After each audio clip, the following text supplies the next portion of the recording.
Hello everyone, welcome to RK tutorial.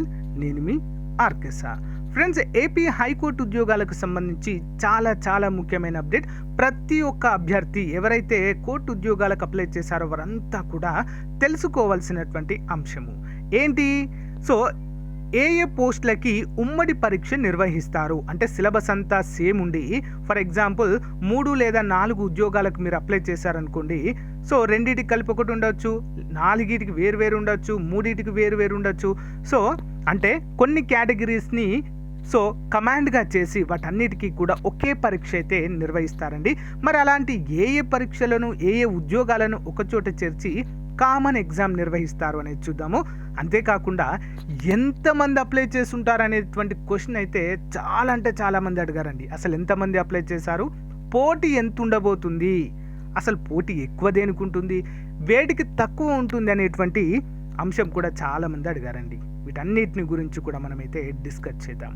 అంతకంటే ముందుగా friends, ఎవరైతే మన ఛానల్లో ఉన్నటువంటి పూర్ స్టూడెంట్స్కి చాలా తక్కువ ఖర్చులో ఏపీ హైకోర్టు ఉద్యోగాలకి కంప్లీట్ ప్యాకేజ్ పేరుతో ఏమేమి ఉంటాయండి? కంప్లీట్ ఆన్లైన్ క్లాసెస్ ఉంటాయి, ప్లస్ టెస్ట్ సిరీస్ ఉంటుంది, అన్లిమిటెడ్ టెస్ట్ సిరీస్, ఎన్నిసార్లు అయినా ఎగ్జామ్స్ రాసుకోవచ్చు. అంతేకాకుండా గ్రాండ్ టెస్టులు ఉంటాయండి. అంటే యాజ్ పర్ ద సిలబస్ ప్రకారము 80 మార్కులకు కదా మనకు క్వశ్చన్ పేపర్, అలాంటివి అన్లిమిటెడ్గా ఉంటాయండి. ఈచ్ అండ్ ఎవ్రీ టాపిక్కి మీకు అర్థమయ్యే విధంగా PDF కూడా ప్రొవైడ్ చేయడం జరుగుతుంది. అంటే దీన్ని బట్టి ఏమర్థం చేసుకోవాలి? బయట మనము 1 రూపీ పెట్టి ఎలాంటి బుక్ కూడా కొననవసరం లేదు. 1 రూపీ కూడా మీకు ఖర్చు అడిషనల్గా కాదు. అంతేకాకుండా ఇంకొకటి అంశం ఏంటి అంటే, చాలామంది అభ్యర్థులు బయట జనరల్ స్టడీస్ బుక్స్ అన్నీ కొంటున్నారండి. సైన్స్కి ఒకటి, సోషల్కి ఒకటి, పాలిటీకి ఒకటి, అర్థమెటిక్ రీజనింగ్కి ఒకటి, ఈ విధంగా కొంటున్నారు. దానివల్ల ఏమవుతుంది తెలుసా అండి? Time waste. జనరల్ స్టడీస్ వేరు, జనరల్ నాలెడ్జ్ వేరు. ఇక్కడ కోర్టు ఉద్యోగాలకు మనకు జనరల్ నాలెడ్జ్ మాత్రమే అడుగుతారు. అంటే జనరల్ నాలెడ్జ్ అంటే అంత డెప్త్ ఉండదు. గమనించాలి అందరూ కూడా. కాబట్టి అదేంటి అంటే మాలాంటి కోచింగ్ ఇచ్చేటువంటి వారికైతే పర్ఫెక్ట్గా అర్థమవుతుంది. దాన్ని దృష్టిలో ఉంచుకొని మీ టైం సేవ్ చేయడానికి, సరి అయిన మార్గంలో వెళ్ళడానికే ఈ కోర్సు తక్కువ ధరలో అందించాము. ఒకసారి ఏం చేస్తారంటే యాప్ డౌన్లోడ్ చేసుకొని క్లియర్గా వినండి. మీరు క్లియర్గా వింటే మీకు అర్థమవుతుంది. డెమో క్లాసెస్ వింటే మాకు అర్థమవుతుందా లేదా అని ఒక క్లారిటీ వస్తుంది. అప్పుడు కోర్స్ తీసుకోవచ్చు. ఇంకా లేట్ చేయకుండా కంటెంట్లోకి వెళ్దాం. మన ఛానల్ మిత్రులందరికీ ఒక బంపర్ ఆఫర్ పేరుతో జనవరి 2022 నుంచి అక్టోబర్ 2022 వరకు మ్యాగజైన్ అయితే అందచేయడం జరుగుతుందండి. ఈ మ్యాగజైన్ కంప్లీట్గా తెలుగులో ఉంటుంది. Total current affairs plus bid bank కూడా ఫుల్ ఎక్స్ప్లెనేషన్తో కూడా ఉంటుందండి. మోస్ట్ ఇంపార్టెంట్ స్టాటిక్ జీకే కూడా డైలీ వైజ్గా ఉంటుంది. అంతేకాకుండా 10,000 వరకు GK bits, general knowledge bits అయితే మీకు అందుబాటులో ఉంటాయండి. డైలీ వైజ్గా ఉంటాయి. డైలీ 20 బిట్స్ రూపంలో జనవరి నుంచి అక్టోబర్ వరకు ఉంటాయండి. దాదాపు 10,000 వరకు. రానున్నటువంటి హైకోర్టు ఉద్యోగాలకు కావచ్చు, ఎస్ఐ కానిస్టేబుల్, అన్ని ఉద్యోగాలకు కూడా పర్ఫెక్ట్గా యూస్ఫుల్గా ఉంటాయండి మనకి. సాధ్యమైనంత వరకు తీసుకోవడానికి ట్రై చేయండి ఫ్రెండ్స్. ముందుగా మీరు శాంపిల్ PDF డౌన్లోడ్ చేసుకోండి. లింక్ వీడియో డిస్క్రిప్షన్లో ప్రొవైడ్ చేస్తాను. మీకు నచ్చితే తీసుకోవచ్చు. ఓకేనా? మరి మీకు కావాలనుకున్న వారు 9030362853 అనేటువంటి నెంబర్కి 150 రూపీస్ ఫోన్పే కానీ గూగుల్ పే కానీ చేసి అదే నెంబర్కి వాట్సాప్ చేస్తే స్క్రీన్ షాట్ని మీకు విత్ ఇన్ 1 అవర్లో పంపడం జరుగుతుంది. మంచి అవకాశం, ఉపయోగించుకోండి. దీంతో పాటుగా మీకు ఎస్ఐ కానిస్టేబుల్ అభ్యర్థులైతే వారికి constable complete previous papers full ఎక్స్ప్లెనేషన్తో ఇవ్వడం జరుగుతుంది. అంతేకాకుండా మరి హైకోర్టు అభ్యర్థులకైతే ప్రీవియస్ పేపర్స్ ఇవ్వడము జరుగుతుంది. Thank you. ఫ్రెండ్స్, మరి ముందుగా ఏ పరీక్షలకు ఉమ్మడి పరీక్ష ఉంటుంది అనేటువంటి అంశాన్ని మనమైతే ఇక్కడ క్లియర్గా చెక్ చేద్దాం. ముందుగా కేటగిరీ 1, కేటగిరీ 2, కేటగిరీ 3గా మనకైతే డివైడ్ చేసి సిలబస్ ఇవ్వడం అయితే జరిగిందండి. Junior assistant, stenographer, field assistant అనేటువంటి 3 ఉద్యోగాలను ఒక కేటగిరీ కింద పడేసి మరి వీటన్నిటికీ కూడా ఒకే రకమైన పరీక్ష ఉండబోతుందండి. జనరల్ నాలెడ్జ్ మరియు జనరల్ ఇంగ్లీష్ మాత్రమే వీటికి ఉంటుంది, అంతే ఫిక్స్గా. ఫర్ ఎగ్జాంపుల్ ఈ 3టికి మీరు అప్లై చేశారనుకోండి, ఒకే ఎగ్జామ్ ఉంటుంది. నెక్స్ట్ కేటగిరీ 2 కిందకి వచ్చినట్లయితే రికార్డ్ అసిస్టెంట్, కాపీయిస్ట్ మరియు ఎగ్జామినర్ అనేటువంటి 2వ కేటగిరీ ఉద్యోగాలు ఉన్నాయండి. సో ఇవి రెండింటికి కనుక మీరు అప్లై చేస్తే వీటికి కూడా ఒకే ఎగ్జామ్ ఉంటుంది. అందరు కూడా గమనించాలి. సిలబస్లో కొంత చేంజెస్ అయితే జరిగింది. అర్థమెటిక్ రీజనింగ్ కావచ్చు, ఇంగ్లీష్లో కావచ్చు, కొంత తేడా అయితే జరగడాన్ని మనం చూడవచ్చు. సిలబస్ కాపీ నేను వీడియో డిస్క్రిప్షన్లో ఇస్తాను, డౌన్లోడ్ చేసుకోవచ్చు. Next office subordinate, driver, process server. Okay, మరి వీటిని 3వ కేటగిరీలో పడేయడం అయితే జరిగిందండి. సో వీటికి జనరల్ నాలెడ్జ్ అనేది 3 కేటగిరీస్కి సేమ్ అండి, 40 మార్కుల పక్కా. మరి ఆఫీస్ సబార్డినేట్, డ్రైవర్, ఆఫీస్ సర్వర్కి అత్యధికంగా 30 మార్కులు అర్థమెటిక్ రీజనింగ్ ఇచ్చేశారండి. 10 మార్కులు మాత్రమే జనరల్ ఇంగ్లీష్ అయితే ఇవ్వడాన్ని మనము చూడవచ్చు. ఓకే, సో ఈ విధంగా అయితే మనకు ఉమ్మడి పరీక్ష అయితే నిర్వహించడం జరుగుతుందండి. అంతేకాకుండా ఈసారి నార్మలైజేషన్ విధానం ఉండబోతుంది. ఎలాంటి నెగిటివ్ మార్కులు లేవు, మరి ఎలాంటి నెగిటివ్ మార్కింగ్ లేదు. నార్మలైజేషన్ అంటే ఏంటి అంటే, ఫర్ ఎగ్జాంపుల్ మీరు షిఫ్ట్ల వారిగా ఎగ్జామ్స్ రాస్తారండి.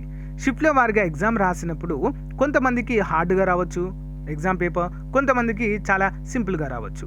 అలాంటప్పుడు హార్డ్గా వచ్చిన రోజువి, ఈజీగా వచ్చిన రోజువి మార్కులు అనేది యావరేజ్గా తీయడం అయితే జరుగుతుంది. అంటే మీకు వచ్చిన మార్కులు మీవి కావు, వాటిని నార్మలైజేషన్ చేస్తారు. అందరూ కూడా గమనించాలి. నెక్స్ట్, ఎంతమంది అప్లై చేస్తుంటారు? సో ఫ్రెండ్స్, ఇది చాలా పెద్ద ప్రశ్నగా చెప్పుకోవచ్చు. ఈసారి పోటీ మాత్రం మామూలుగా ఉండదండి. హెవీ అంటే హెవీగా ఉందండి పోటీ. ఆల్మోస్ట్ మనము జూనియర్ అసిస్టెంట్కి అప్లై చేశారు కదా, ఏపీలో ఏపీపీఎస్సీ రిలీజ్ చేసిన జూనియర్ అసిస్టెంట్ మరియు ఎండోమెంట్కి అప్లై చేశారు కదా. ఎంతమంది అప్లై చేశారు? జూనియర్ అసిస్టెంట్కి దాదాపు 2 లక్షలకు పైగా అప్లై చేశారు. ఈసారి ఈ ఉద్యోగాలన్నిటికీ కూడా దాదాపుగా అంతే మెంబర్స్ అయితే అప్లై చేస్తారండి. 3 లక్షలకు పైగానే వీటికి అప్లై చేసే అవకాశం అయితే పోలేదు. ఇంకా ఎక్కువనే చేస్తారండి. దాదాపుగా ఇంత పెద్ద రిక్రూట్మెంట్ అయితే హైకోర్టు చరిత్రలో జరగలేదు. ఎప్పుడు వచ్చినా కూడా 50 కావచ్చు, 100 కావచ్చు, ఓకే, అంతకంటే ఎక్కువైతే దాటలేదు. సో ఈసారి మాత్రము చాలా హెవీ రిక్రూట్మెంట్ జరుగుతుంది కాబట్టి చాలామంది అప్లై చేశారండి. కాంపిటీషన్ మాత్రం హెవీగా ఉంటుంది. ఎవరు కూడా లైట్ తీసుకొని చదవకుండా ఉంటే మాత్రము అవుట్. ఓకే, గమనించాలి. మరి ఇందులో వేటికి పోటీ ఎక్కువ ఉంటుంది, వేటికి పోటీ తక్కువ ఉంటుంది? ఎస్, ఈ క్వశ్చన్ అయితే కామెంట్ రూపంలో కామెంట్ బాక్సులు పగిలిపోయేలా కామెంట్ చేశారు. మరి ఇందులో నార్మల్ డిగ్రీతో అప్లై చేయడానికి ఉన్నటువంటి junior assistant, stenographer, field assistant, ఇవి నార్మల్ డిగ్రీతోని, ఫీల్డ్ అసిస్టెంట్ అయితే ఇంటర్తోనే చేయవచ్చు. ఓకే, రికార్డ్ అసిస్టెంట్ కావచ్చు, కాపీస్ట్, ఎగ్జామినర్ కావచ్చు, ఇవన్నిటికీ కూడా ఓన్లీ ఏముండాలి? కొన్నిటికి ఇంటర్ లేదా కొన్నిటికి డిగ్రీ ఉంటే సరిపోతుంది, కొన్నిటికి 10th క్లాస్ ఉన్నా సరిపోతుందండి. సో డిగ్రీ అర్హతతో ఉన్నటువంటి పోస్టులు ఏవైతే ఉన్నాయో వాటికి హెవీ అంటే హెవీ కాంపిటీషన్ ఉంటుందండి, చాలా కాంపిటీషన్. ఫర్ ఎగ్జాంపుల్ జూనియర్ అసిస్టెంటే తీసుకోండి ఫ్రెండ్స్, దీనికి ఉండే కాంపిటీషన్ ఏ పోస్టుకు లేదు ప్రజెంట్. ఇక స్టెనోగ్రాఫర్ అండ్ కాపీస్ట్, ఎగ్జామినర్ ఉంది కదా, వీటికి కొంచెం తక్కువే ఉంటుంది. స్టెనోగ్రాఫర్ పోస్ట్కి ఖచ్చితంగా షార్ట్ హ్యాండ్ కానీ అవైతే అడుగుతారు. ఓకే, టైప్ రైటింగ్ స్కిల్స్ అయితే కంపల్సరీ ఉండాలి, హయ్యర్ కానీ లోయర్ కానీ ఉండాలండి. కాబట్టి వాటికి సర్టిఫికేషన్ కొంచెం తక్కువగా ఉంటుంది కాబట్టి వీటికి తక్కువనే ఉంటుంది కాంపిటీషన్. ఓకే, మరి అతి తక్కువ కాంపిటీషన్ ఉన్నటువంటి పోస్టులు ఏమైనా ఉన్నాయంటే ఆఫీస్ సబార్డినేట్ పోస్టులు అండి. చాలా చాలా తక్కువ. ఎందుకండి? దీనికి అడిగింది ఏంటి? 7వ తరగతి ఉత్తీర్ణత లేదా ఇంటర్మీడియట్ డిస్కంటిన్యూ, అంటే ఇంటర్ తర్వాత ఇంకేమి చదవదు, ఇంటర్ ఫెయిల్ అయ్యి ఇంట్లో కూర్చోవాలి అంతే. దీనికి అప్లై చేయాలంటే ఎవరండి? ఇంటర్ ఫెయిల్ అయ్యి ఇంట్లో కూర్చున్నటువంటి వారు మాత్రమే అప్లై చేయాలి. ఓకే, సో మేము డిస్టెన్స్లో డిగ్రీ చేసాము, డిస్టెన్స్లో మళ్ళీ ఇంటర్ చేసాము, డిస్టెన్స్లో బీఈడీ చేసామంటే కూడా కుదరదు. ఓకే, ఏది చేసినా కూడా అది హైయర్ ఎడ్యుకేషన్ కిందకే వస్తుంది. అయితే ఒక విచిత్రం ఏంటంటే ఈ కాలంలో ఎవరండి ఇంటర్ తర్వాతనే చదువు ఆపేసేది కదా? చాలా చాలా రేర్. నాకు వస్తున్నటువంటి ఫోన్ కాల్స్ అన్నీ కూడా ఆల్మోస్ట్ 40 ఇయర్స్లో ఉన్న వాళ్ళు చేస్తున్నారండి. చాలామంది 40 ఇయర్స్ లోపు, 35 to 40 ఇయర్స్ లోపు వాళ్ళు ఈ యొక్క ఆఫీస్ సబార్డినేట్కి చేస్తున్నారండి. తెలుసా? అంటే ఆఫీస్ సబార్డినేట్కి చాలా చాలా తక్కువ ఉంది కాంపిటీషన్, మరీ హెవీగా అయితే లేదు. ఓకే, వీరు కనుక కొంచెం కాన్సన్ట్రేట్ చేసి చదివారనుకోండి ఖచ్చితంగా జాబ్ వచ్చే ఛాన్సెస్ ఉంటాయి. ఓకే, చాలా తక్కువ మందే ఉన్నారు ఆఫ్ కోర్స్ సబార్డినేట్ పోస్టులకి అప్లై చేసుకోవడానికి. చాలామంది చేశారు, కానీ ఎలా చేశారు? డిగ్రీ ఉన్న వాళ్ళు కూడా చేశారు, ఎవరు చూస్తారులే అని చెప్పేసి 10th ఇంటర్ పాస్ అయ్యి డిగ్రీ ఉన్న వాళ్ళు కూడా చేశారు. వాళ్ళది ఇన్వాలిడ్ అండి, సో మీరైతే ఎలిజిబుల్ కాదు, ఎలాగైనా తెలిసిపోతుంది. ఓకే, మరి ఆఫీస్ సబార్డినేట్ పోస్టులకైతే అంతేకాకుండా డ్రైవర్ పోస్టులో కూడా తక్కువగానే ఉంటుంది. ఓకే, ఎందుకంటే దానికి సర్టిఫికేషన్ కంపల్సరీగా ఉండాలి, డ్రైవింగ్ లైసెన్స్ అయితే ఉండాలి, ఎక్స్పీరియన్స్ కూడా అడుగుతున్నారు మళ్ళీ డ్రైవర్ పోస్టులకి, కాబట్టి కొంచెం తక్కువ ఉండే అవకాశం ఉంటుంది. ప్రాసెస్ సర్వర్ కూడా తక్కువగానే ఉంటుందండి. ఇది సెక్యూరిటీ జాబ్ లాంటిదండి ఇది. ఓకే, ప్రాసెస్ సర్వర్ కూడా సెక్యూరిటీ లాంటి ఉద్యోగాలు కాబట్టి అమ్మాయిలు చేయకపోవచ్చు, మ్యాక్సిమం అబ్బాయిలే అందరూ మ్యాక్సిమం చేస్తారు దీనికి, కాబట్టి దీన్ని కూడా తక్కువనే ఉంటుంది. సో గైస్, మరి ఒకసారి సో ఇది అఫీషియల్ సిలబస్ అండి మనకి. ఓకే, కాపీస్ట్, ఎగ్జామినర్, రికార్డ్ అసిస్టెంట్కి మూడింటికి కలిపి కూడా మరి ఈ యొక్క ఇక్కడ చూద్దాం. Stenographer, junior assistant and typist, field assistant, వీటికన్నిటికీ కూడా సేమ్ సిలబస్ అండి. 40 మార్కులు జనరల్ నాలెడ్జ్, 40 మార్కులు ఇంగ్లీష్కి అయితే ఉంటుంది. సెకండ్ కేటగిరీ చూసినట్లయితే syllabus for the post of copyist, examiner, record assistant 40 మార్కులు ఫిక్స్, ఇది జనరల్ స్టడీస్కి, జనరల్ నాలెడ్జ్కి 40 మార్కులు ఇంగ్లీష్కి ఉంది. థర్డ్ కేటగిరీలో మాత్రం చేంజ్ అని చూడండి. Syllabus for the post of driver, process server, office subordinate, దీనికి 40 మార్కులు జనరల్ నాలెడ్జ్, ఇది కామన్. 10 మార్కులు ఇంగ్లీష్ లాంగ్వేజ్కి ఇచ్చారు. మెంటల్ ఎబిలిటీకి 30 మార్కులు ఇచ్చారండి. ఓకే, గమనించారు, ఇక్కడ మెంటల్ ఎబిలిటీకి చాలా ఎక్కువ మార్కులు అయితే ఇవ్వడాన్ని మనం చూడవచ్చు. ఇది అఫీషియల్ అండి. ఓకే, దీని లింక్ కావాలంటే వీడియో డిస్క్రిప్షన్లో ప్రొవైడ్ చేస్తాను. ఇప్పుడు దీన్ని బట్టి మీ యొక్క ప్రిపరేషన్ అయితే సాగించండి. ఓకేనా, ఆల్ ది బెస్ట్ అండి. అంతేకాకుండా మన యాప్లో కోర్స్ అయితే ఉందండి, పర్ఫెక్ట్ కోర్స్ ఉంది. ముందు డెమో క్లాసెస్ వినండి, డైరెక్ట్ తీసుకోవద్దు, నేనే చెప్తున్నా, డైరెక్ట్ ఎవ్వరు కూడా తీసుకోవద్దు. ముందుగా డెమో క్లాసెస్ వినండి, అవి నచ్చి మీకు అర్థమయ్యే విధంగా ఉంటేనే కోర్స్ అనేది తీసుకోండి. అది కూడా నా దగ్గరనే మన యాప్లోనే తీసుకోవాలి అని చెప్పను నేను ఎప్పుడు కూడా ఎవరికి కూడా. సో ఎక్కడైనా తీసుకున్నా కూడా ముందు డెమో క్లాసెస్ వినండి. డెమో క్లాస్ అందరూ బాగానే చెప్తారండి, ఫ్యాకల్టీ అంటేనే బాగా చెప్తారు అంతే, కానీ మనకు అర్థమయ్యే విధంగా చెప్తున్నారా లేదా, మనకు అర్థమవుతుందా లేదా అనేది మాత్రము పరిగణలోనికి తీసుకొని కోర్స్ అనేది తీసుకోవాలి. ఇంకో కొంతమంది ఏమంటున్నారంటే, సార్ మీ యాప్లో చాలా తక్కువ ఉంది కదా కోర్సు, మరి అంత తక్కువ తీసుకుంటున్నారు, క్లాసులు ఏమైనా తక్కువ చెప్తారా లేదా క్వాలిటీ ఉండదని అడుగుతున్నారు. అదేం లేదండి, 100% కన్ఫర్మేషన్ అయితే మీకు ఇస్తున్నాను. పర్ఫెక్ట్గా ఉంటాయి class. Almost 20 years experience faculty అయితే మీకు చెప్పడం అయితే జరుగుతుంది ఫ్రెండ్స్.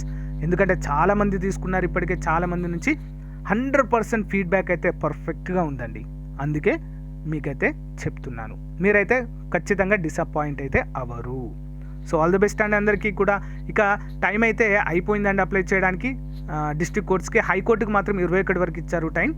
సో ఇంకెవరైనా వాటికి చాలా తక్కువ ఉన్నాయి దాంట్లో పోస్టులు, బట్ ఇప్పటికే చాలామంది అప్లై చేశారు. అప్లై చేసిన వారు మాత్రము అస్సలే టైం వేస్ట్ చేయకుండా సో మీ యొక్క పుస్తకాలతో, ఆన్లైన్ కోచింగ్లతో కుస్తీ పట్టండి, తప్పదిక. Okay, all the best to everyone.